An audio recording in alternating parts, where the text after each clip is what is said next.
Estamos poniendo la mañana en camino, estamos en el 98.7, también para el este del país, FM Cielo 92.5 y por supuesto para todo el planeta a través de nuestro canal YouTube La Mañana en Camino. Estamos recibiendo excepcionalmente a pedido de la producción, a pedido del programa, adelantamos la cita con Juan Raúl Ferreira, que como siempre nos ayuda a poner la mañana en camino en su columna de análisis internacional. Hola Juan, buen día, bienvenido. Buen día, un gran gusto estar con ustedes. Bueno, Juan, me parece que las elecciones de Francia, que tendrán su segunda vuelta, el balotage, nunca mejor dicho, ¿no? Nunca mejor dicho. El, Exactamente. el próximo domingo nos deja mucha tela para cortar. Pero, ¿sabés que ayer, lunes, como vos lo tenés, me consta muy presente, se cumplieron 50 años y un día del asesinato de los comunistas, obreros del seccional 20 del Partido Comunista, ocurrido, cualquiera si hace la cuenta puede llegar a la conclusión, en febrero del año 72, cuando en todo caso el golpe de Estado aún no se había perpetrado, ¿verdad? Y por lo menos en teoría estaba vigente la Constitución y estaba vigente el Estado de Derecho.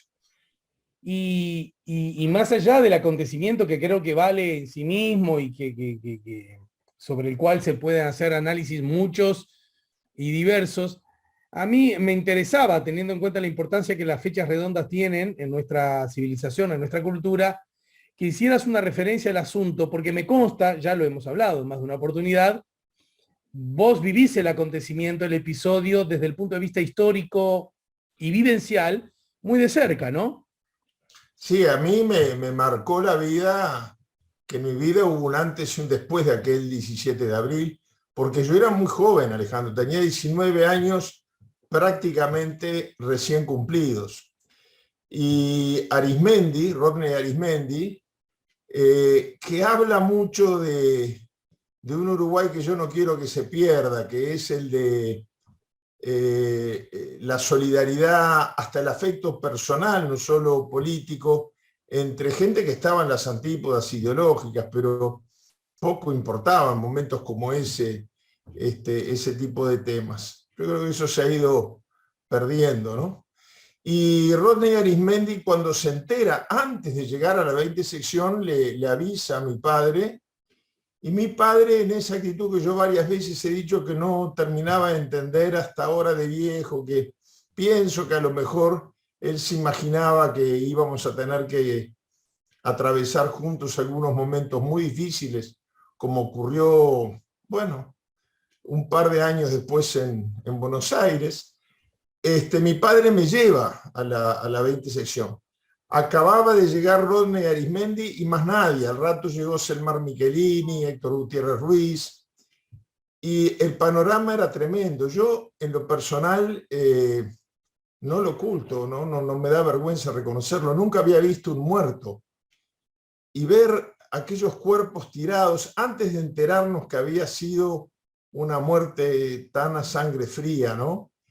Incluso yo recuerdo haber puesto la cabeza del único sobreviviente que vive todavía, Machadito, sobre mis faldas, y mi madre conservó, hasta que nos fuimos al exilio, mi madre conservó mi traje arruinado para siempre o emblematizado para siempre con las manchas de sangre de Machadito. Y mi padre, que era temperamental, tuvo una discusión feroz con los militares que impedían el acceso hasta que llegara el juez militar de cualquier vehículo, etcétera, para que pudiera entrar una ambulancia, y eso en definitiva salvó la vida de Machadito. Los otros ya estaban muertos. El episodio de la 20 sección del 17 de abril fue la culminación de una serie de hechos sangrientos. Había habido un atentado contra directivos del Escuadrón de la Muerte desde la Iglesia Metodista el 14 de abril, 3 días antes, donde fue asesinado, entre otros, el presidente del CODICEN, Acosta y Lara, que hoy los hechos demuestran no solamente su vinculación, sino su conducción de los escuadrones de la muerte. Y tras la muerte de Acosta y Lara, las fuerzas conjuntas toman y los escuadrones de la muerte, que a veces se confundían, ¿no? Toman una actitud de revancha muy grande. En realidad, las víctimas de la 20 sección es porque fracasa el primer intento de venganza contra el Partido Comunista. El mismo 14 de abril se produce un atentado contra integrantes del MLN en la calle Amazonas, y luego en la sede central del Partido Comunista del Uruguay, en la calle Sierra, ingresan personal armado que no estaba uniformado. Para el último libro que yo escribí con Luis Viñolo, hicimos una entrevista sobre este tema a una de las sobrevivientes, Lilian Quechechian, actual senadora y exministra de Turismo, que en aquella época, muy joven, integraba la Juventud Comunista y estaba presente. Y estaba haciendo uso de la palabra Jorge Masarovich, que también vive, dirigente también actualmente, él sí del Partido Comunista Uruguayo aún al día de hoy. Y Lilian Quechechian nos contaba que ella los hicieron tirarse al piso, pero ella dejó caer la cabeza cuando dijo, bueno, acá me quedo a esperar sentir el primer balazo porque se daba por persona ya muerta. Y de repente sintió que era muy inconfundible, eso en las nuevas generaciones es imposible que lo sepan. El vozarrón tan identificable del Toba Gutiérrez, que era presidente de la Cámara de Diputados, pocos minutos después llegó también Rodney Arismendi, y Gutiérrez Ruiz, en uso de su investidura, exige que se presente el oficial que está a cargo. Entonces un oficial del Ejército Nacional se identifica y ahí todo peligro o riesgo de vida se develó, porque después que se asumía que era un acto oficial del Ejército, era imposible que los mataran. Bueno, imposible, no había nada en ese momento. Pero quiere decir que lo del 17 de abril fue el atentado que no se pudo hacer el 14 de abril en la sede del Partido Comunista. Pero sí, es un día que yo no puedo olvidar. Ahora creo que el sábado próximo a las 17 horas hay un acto ahí. Yo voy a concurrir como he concurrido todos los años desde que regresé. Sí. Creo recordar que incluso en algún año fuiste orador del acto, ¿no? Bueno, en un año en que cuando hicieron 40 años, ahora hacen 50 años, yo no quería decir para que la gente no se entere que estoy tan viejo, pero cuando hicieron 40 años, la actual senadora Sandra Lasso era vicepresidenta del Frente Amplio, Daniel Sturla, el actual cardenal, en ese momento era arzobispo de Montevideo, no era cardenal, y hizo un recordatorio y se fue para que el acto político empezara unos minutos más tarde, y el Partido Comunista Uruguayo me invitó porque yo recuerdo que Eduardo Lorié, el propio Jorge Masarovich, Juan Castillo, me decían que muchos de ellos, bueno, no era el caso de Masarovich, por cierto, pero que muchos de ellos eran demasiado jóvenes para tener recuerdos de aquella fecha. Y yo me acuerdo que me impactó tremendamente cómo me presentaron, porque la presentadora dijo, hace 40 años ocurrió tal y tal cosa, y los primeros en llegar fueron Rodney Arismendi, Wilson Ferreira, acompañado de su hijo Juan Raúl. Lo invitamos a dar un testimonio de lo que vio aquel día. A mí me impresionó mucho. Lo sabía, pero escucharlo desde un altoparlante me puso la piel de gallina. Te cuento una cosa, sí, de ahí nosotros nos fuimos a ver al presidente Bordaberry porque mi padre quería, bueno, es toda una historia muy larga. La ley de seguridad del Estado se había votado y mi padre había puesto como condiciones luego él hizo una autocrítica muy severa de esto, ese mismo día, el 17 de abril, que se utilizaran algunas de sus normas para el desmantelamiento del Escuadrón de la Muerte, y esto demostraba que Bordaberry hacía caso omiso a aquel compromiso. Fue una conversación muy dura que salió en la prensa al otro día con esta foto, para los amigos que nos están viendo por el canal de YouTube. Cuando nosotros nos vamos de la Argentina... Describí la foto, Juan. La foto somos mi padre y yo caminando, tiene una connotación de caminar juntos, tiene una onda de compañerismo, pero al mismo tiempo los rostros no pueden ocultar la tristeza de ambos, la cara de dolor por lo que le había pasado a estos jóvenes, pero por lo que le estaba pasando al país. Y cuando años después, 4 años después, nos vamos al exilio, salimos de Buenos Aires en una situación de emergencia y con un bolso de manos, ¿no? Y a mí me impresionó mucho porque cuando terminan las audiencias en el Congreso de Estados Unidos, no teníamos un domicilio y mis padres deciden viajar a Londres y establecerse allí. Yo les transmito que me quiero quedar en Estados Unidos para hacer un trabajo político y lograr el corte de la ayuda militar, etc. Y entonces, a los poquitos días, en la casa de un amigo que tú conoces y que ha estado en el programa, incluso Joe Eldridge, Lamont 1711, noroeste de Washington, llega esta foto, pero este ejemplar de la foto, que tiene una dedicatoria abajo que dice: no hay camino difícil con un buen compañero. Un abrazo de tu padre, Londres, 1976. Yo no tenía idea ni siquiera de que él estaba con la foto, pero hasta el día de hoy me impresiona mucho que haya viajado con un par de mudas de ropa y la foto. Él sabía que esa foto algo importante iba a tener para nuestro futuro. Está muy bien. Bueno. Juan, no quiero insistir mucho más en este tema. No, bueno, podría hacerlo, por supuesto. Pero porque cuando vos sabés que narrás estas cosas, y bueno, y ahora en el marco del medio siglo se narran, advierto que, a ver, ¿cómo?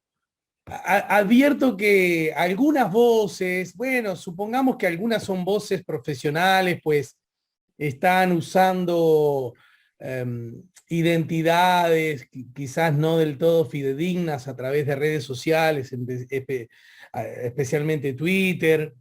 Algunos porque son como amasadores, como levadura del odio.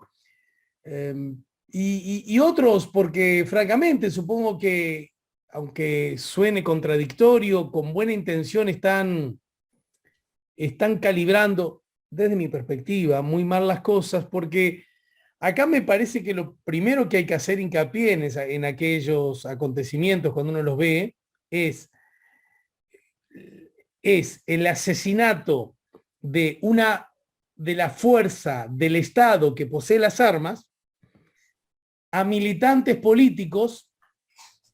No le temo incluso a la posibilidad, militantes políticos muy probablemente en aquella época muy cuestionadores, desconfiados y hasta, si querés, adversarios del sistema democrático, en el entendido que el hombre inexorablemente marchaba hacia el socialismo. Voy más allá. A mí no se me mueve un pelo en la lógica de que pudiesen estar armados bajo esa otra lógica de que el Partido Comunista tenía su aparato armado y que por lo tanto era un enemigo. En todo caso, no hay quiero que me corrijas si le estoy agarrando el bizcochazo. Hay testimonios de que esa célula de 8 tipos comunistas armados pensaba ir a tomar tal o cual oficina, organismo del Estado, y por lo tanto con una actitud subversiva y sediciosa romper las instituciones.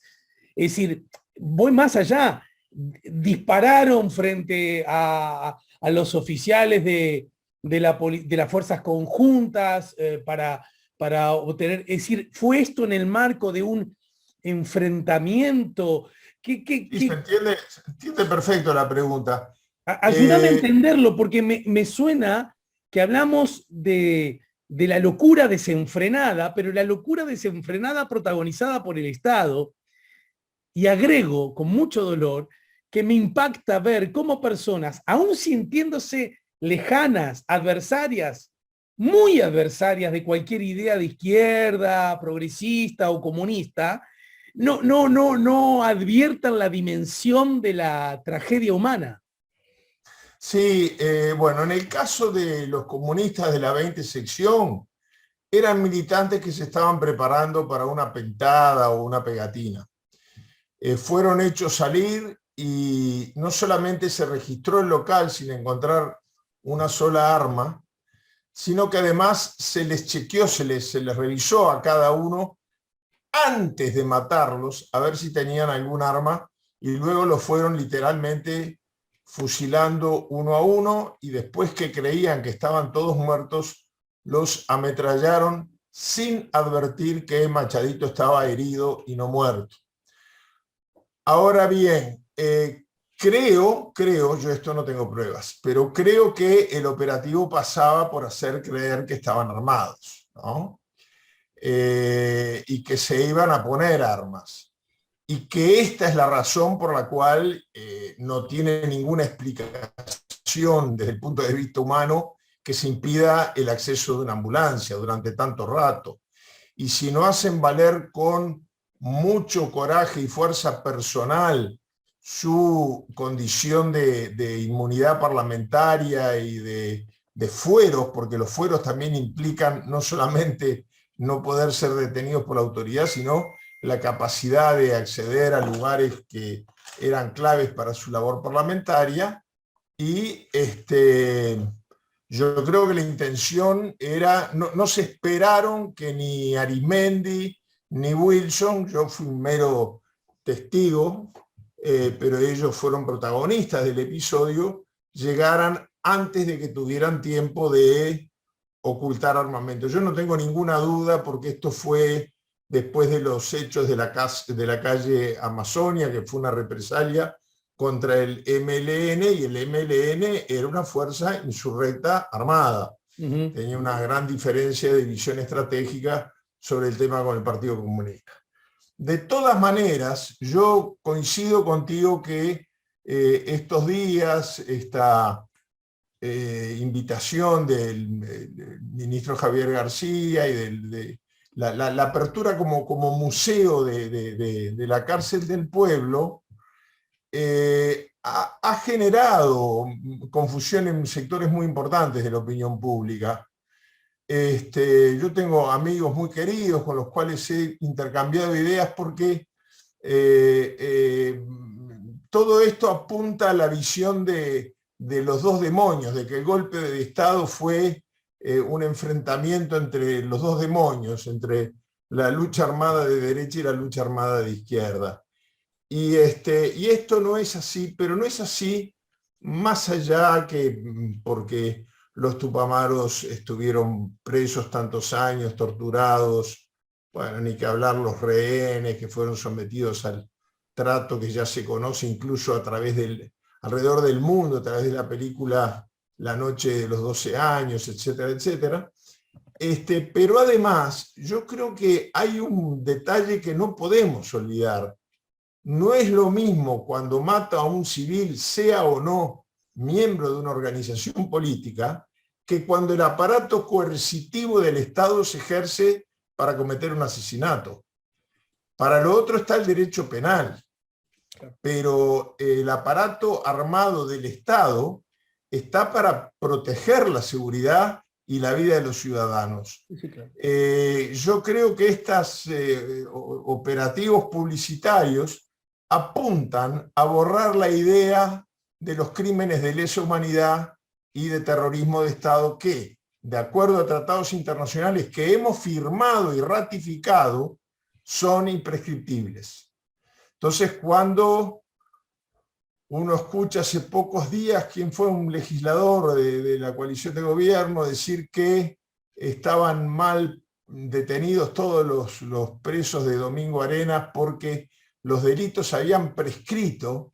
No, los delitos de lesa humanidad no prescriben. Y cuando los delitos se cometen desde el Estado contra la población civil, son delitos de lesa humanidad. Bien, Juan, ahora sí vayamos un poco al análisis previo a la segunda vuelta de las elecciones en Francia.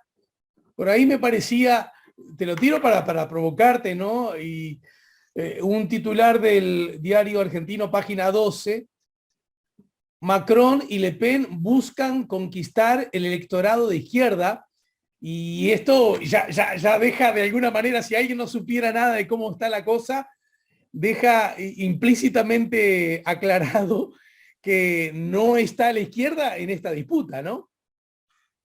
Claro, exactamente. Fíjate que el sector que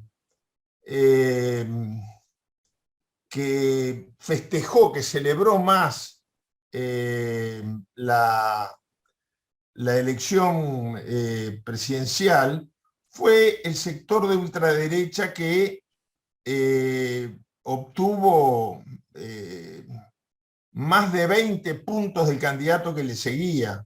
Un sector de izquierda radical, Francia Insomnia. Yo creo que acá lo que hay que ver es que tú decías del balotage, nunca mejor utilizado. Es así, porque la expresión es en francés porque nace con la Tercera República y la idea es del desaparecido presidente de Gaulle, de que cuando ninguno obtiene la mitad más uno. Ahora, Francia tiene un sistema distinto que el resto del mundo. Hay países con sistema parlamentario y países con sistema presidencial. Francia tiene un sistema mixto, donde un primer ministro maneja determinados ministerios, pero hay facultades que son intransferibles del jefe de Estado. Entonces hay primer ministro y hay, incluso hubo una época bastante reciente, lo recordarás bien, que el presidente Mitterrand tuvo que poner a dirigentes del partido conservador, liberal, como primer ministro, y le llamaban la cohabitación, el presidente Mitterrand con el primer ministro Balladur. Acá lo que queda en evidencia es, en primer lugar, el fracaso de los partidos históricos, ¿no? El Partido Socialista, que fue gobierno y que fue gobierno muchos años, no llegó al 2% de los votos. Tuvo 1.7, 1.8, no llegó al 2% de los votos. Es un resultado, tú me has escuchado mucho, y las oyentes y los oyentes, hablar de la crisis de los partidos políticos. Acá ocurre una cosa similar. Si tú haces una encuesta en el electorado francés, ¿cuánta gente sabe cómo se llama el partido de Macron o cómo se llama el partido de Le Pen? No saben. Saben que Le Pen es ultraderecha y Macron es un hombre conservador, pero más en el centro. Ninguno de los dos es ni siquiera centroizquierda. Y sin embargo ahora, para poder ganar la segunda vuelta, con apenas 4 puntos de diferencia entre uno y otro en la primera vuelta, y ninguno de los dos ni siquiera cerca del 50%, más o menos la mitad del 50%, tuvo Macron el 27% y Le Pen el 23%, es decir, prácticamente la cuarta parte del electorado cada uno, y tienen que disputar centro-derecha y ultraderecha por el voto de izquierda, que es el que va a definir la elección. Es una situación realmente extraña, realmente curiosa y fascinante. Vamos a tener que seguir de cerca la campaña electoral para ver cómo se lleva a cabo. Macron ha utilizado una estrategia, desde mi punto de vista, muy inteligente, que es plantear como tema central, porque ese es un tema que atrae a la izquierda sin que él suene como poco creíble, porque no es un hombre de izquierda, que es el tema de Europa. Ante las dificultades del Reino Unido de lograr instrumentar el Brexit, Macron empieza a sostener que en el programa de Le Pen está la salida de la Unión Europea. Por lo tanto, él se presenta como el candidato que garantiza la continuidad de la estabilidad de Francia como miembro de la Unión Europea. Es un atajo para conseguir, sin un discurso de izquierda, votos de izquierda en la segunda vuelta.